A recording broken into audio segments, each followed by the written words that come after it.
No, Ann and I visited this farm a year ago when we launched the campaign, and it was a day not unlike this one. It was a gorgeous day, beautiful, and it was kind of windy, as you recall. Straw was going through the air, hay was getting in your eyes, but it was the best. Of course, over the past year, it's become clear that good things begin here.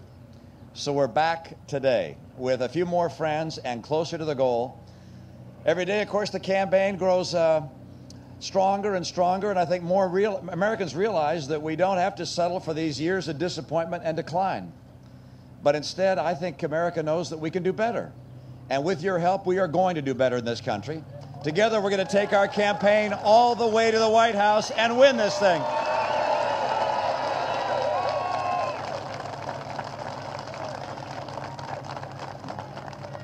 You know, since last June, we've been to towns big and small. We've visited businesses. You know, some were generations old.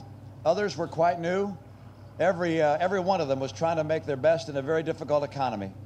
And across the country, people have welcomed us into their homes. We've enjoyed long talks about family and country and break rooms and backyards and in diners and on factory floors. Everywhere I go, I meet people who represent the best of America.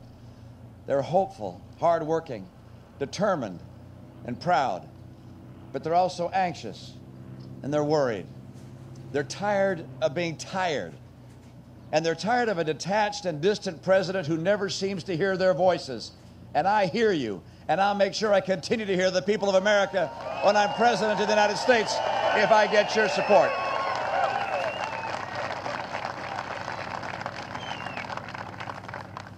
When Americans rose up and demanded, stop borrowing money and sticking our kids with a bill, the president wasn't listening. He was on the line with China, getting another loan. When Americans went to town halls and said, we don't want Obamacare, he ignored us and spent 15 months ramming his health care bill through Congress on a single party vote. And when we asked, where's the recovery that you promised? This president lectured us saying, the private sector is doing fine. For so many Americans, the distance between their town and the city of Washington has never seemed so far. The federal establishment has never seemed so hostile and so remote, so disconnected from economic reality, and yet so willing to use restrictions and regulations, taxes and fines, commissions and czars to direct our daily lives. The president plans have Americans wondering whether our future can be as bright as the past. But that lack of faith in our future is a bridge we cannot cross. That's why, from now until November, our campaign will carry a simple message. America's greatest days are yet ahead.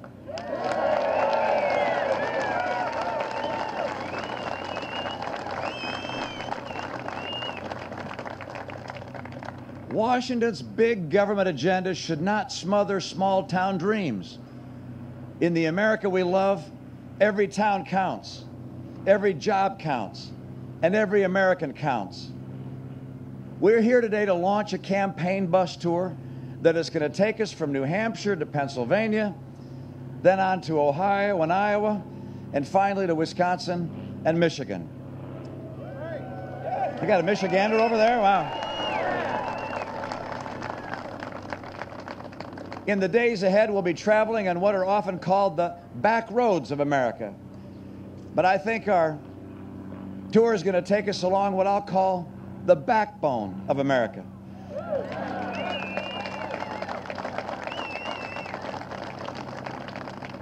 This is the America known for thriving farms and factories, for prosperous towns and cities, and great colleges and universities, for solid communities and churches, all of them born out of American optimism, nourished and sustained by hard work, and a belief that the American future is one of the limitless possibilities and that opportunity is an American birthright. We're going to travel through the industrial heartland of America. That was once the model to the world for mining and manufacturing and innovation. Many of the greatest commercial enterprises in the history of the world were born here in those cities. They gave birth to an extraordinary middle class, which never questioned their ability to build a better life for their children. But in these past few years, Too many of these Americans have been struggling and in distress. But even where factories have closed and jobs are too few, the spirit of enterprise, the spirit that powered America's economic engines for growth and prosperity, that spirit still lives strong. And it's the goal of this campaign, and will be the mission of my presidency, to nurture that spirit and to see it flourish again in this great land.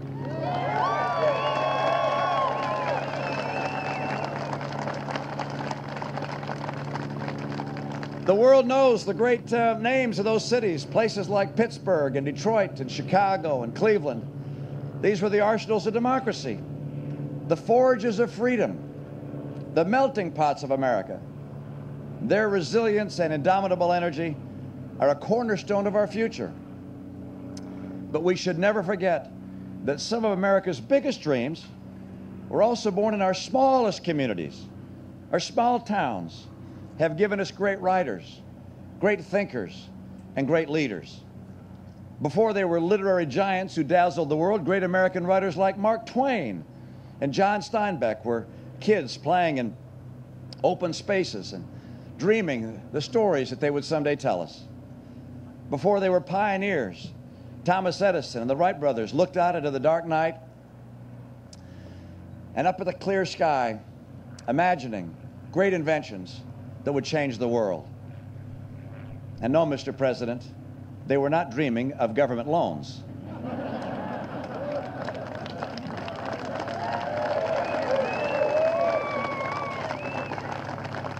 And small towns gave us Lincoln and Truman, Eisenhower and Reagan, and so many sons and daughters who've sacrificed to defend our freedom on battlefields far away.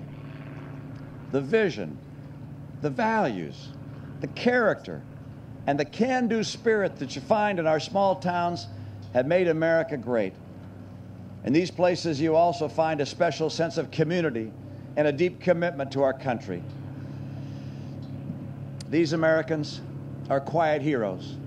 They raise strong families, run our factories, and grow our food. They coach Little League and soccer. They serve on the PTA. They're volunteers, help our neighbors, and they dream big dreams, sometimes for themselves, but mostly for our kids. Every town counts because the families who have lost a job, faced a foreclosure, or been forced to spend the money they were saving for college just to make ends meet are not statistics. They are our fellow Americans, and it's time to care for them, recognize them as such.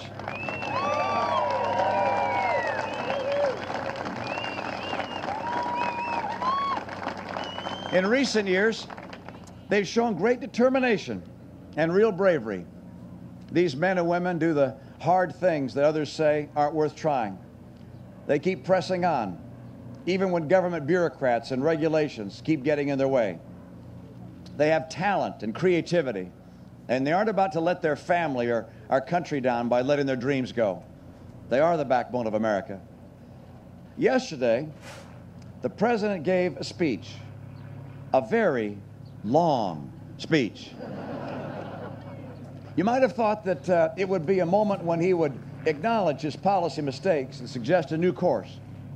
But no, he promised 4 more years of the same. 4 more very long years. That's really the divide of this race. The president thinks we're on the right track and that his policies are working.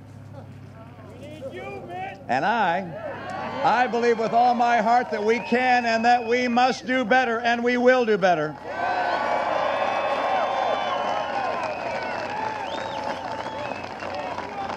Okay, let me ask you where you stand.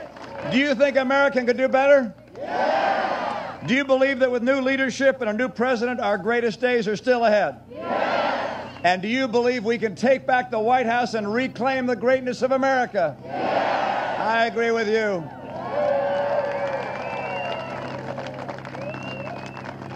Now, by the way, somewhere in that long speech of his yesterday, the president spoke of giving people a fair shot.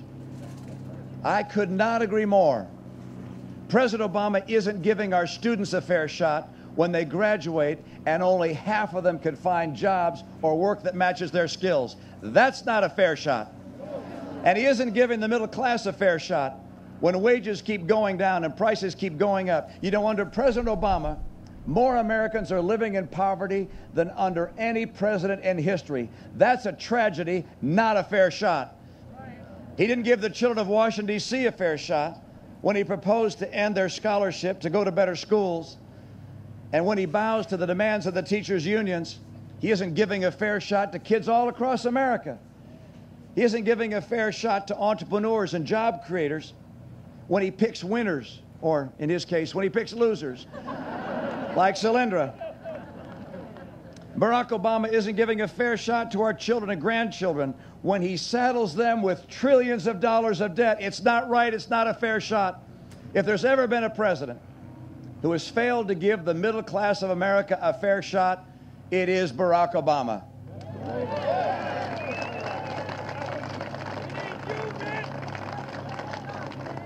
Now, I have a very different vision for America and for the future.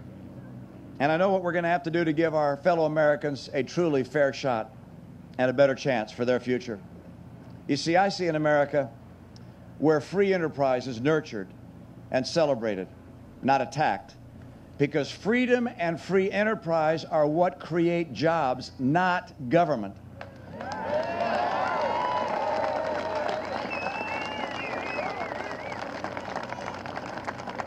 I see an America with a growing middle class, with rising standards of living. I see children even more successful than their parents, some successful beyond their wildest dreams, and others congratulating them for their achievements, not attacking them for them.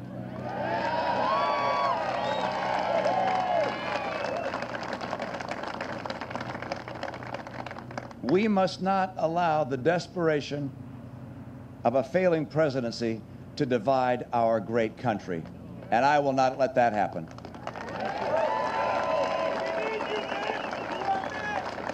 I see an America that's fundamentally fair, that cares for those who can't care for themselves, that never wavers from our commitment to our seniors, and that gives our veterans the respect and care they richly deserve.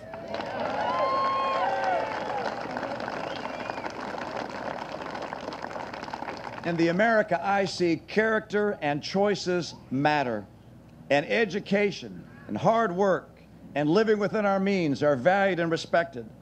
And poverty will be defeated not with a government check, but with respect and achievement that's taught by parents, learned in school, and practiced in the workplace.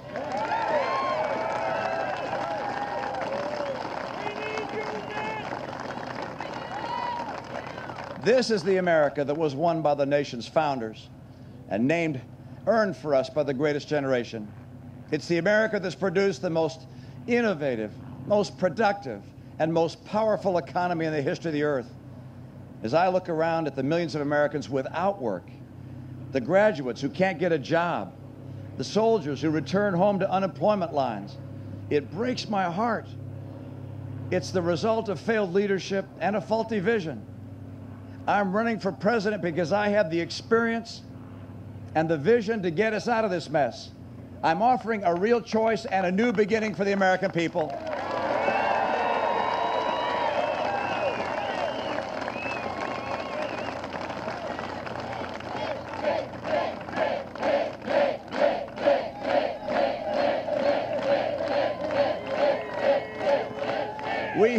We simply can't afford 4 more years of policies like we've seen over the last 3.5 years and weak leadership. We have to have real change and get this country on the right track again. So starting on day 1, I'm going to do what it takes to get America back to work. Obamacare will end.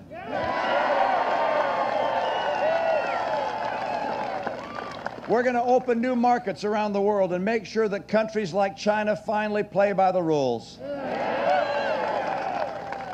I'm going to make sure we get that Keystone Pipeline built. And we're going to send a message to the world that a new era of energy independence has begun right here on our continent. We're going to replace the Obama job-killing tax policies with sweeping tax reform to jumpstart job creation.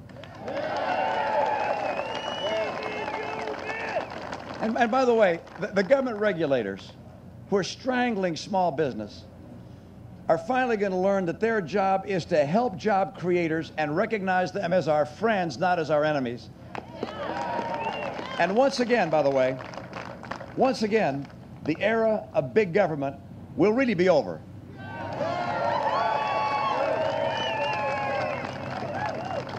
By the way, no wonder Bill Clinton and so many other mainstream Democrats are revolting against the backward direction President Obama is taking his party in our country. Let's make today the beginning of the end of the disappointments of the Obama years.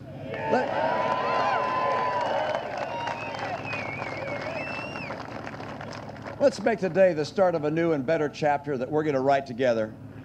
And for every single mom who feels heartbroken when she has to explain to her kids that she has to take on a second job, to every grandparent who can't afford the gas to be able to visit their grandkids, for the mom and dad who thought they'd never be on food stamps, for the small business owner desperately cutting back just to try and keep the doors open for one more month, to all those thousands and hundreds of thousands of decent and good Americans that I've met with nothing more in their hearts than to have a chance to have a fighting chance. To all of you, I have a simple message. Hold on a little longer. A better America begins right here today.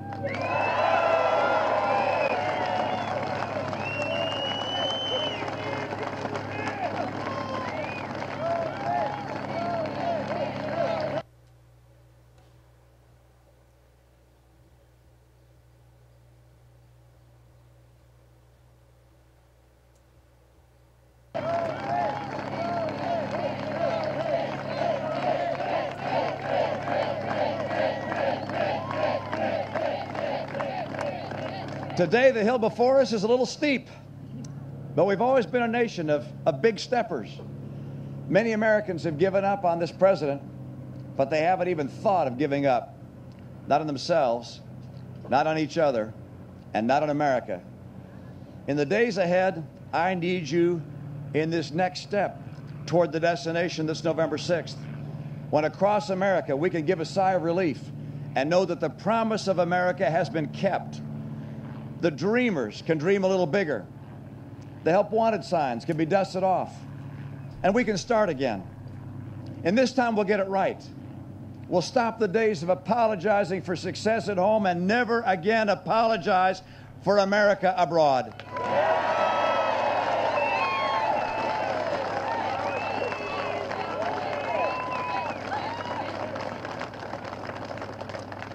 There was a time not so long ago when each of us could walk a little taller and stand a little straighter because we had a gift that no one else in the world shared. We were Americans. That meant something different to each of us, but it meant something special to all of us. We knew it without question, and so did the world. Those days are coming back. That's our destiny. Join me. Let's walk together every day until November 6th because we believe in America. We believe in our future. We believe in ourselves. We believe the greatest days of America are ahead. We are, after all, Americans. God bless this great country, and God bless you. Thank you so very much. Thanks, you guys.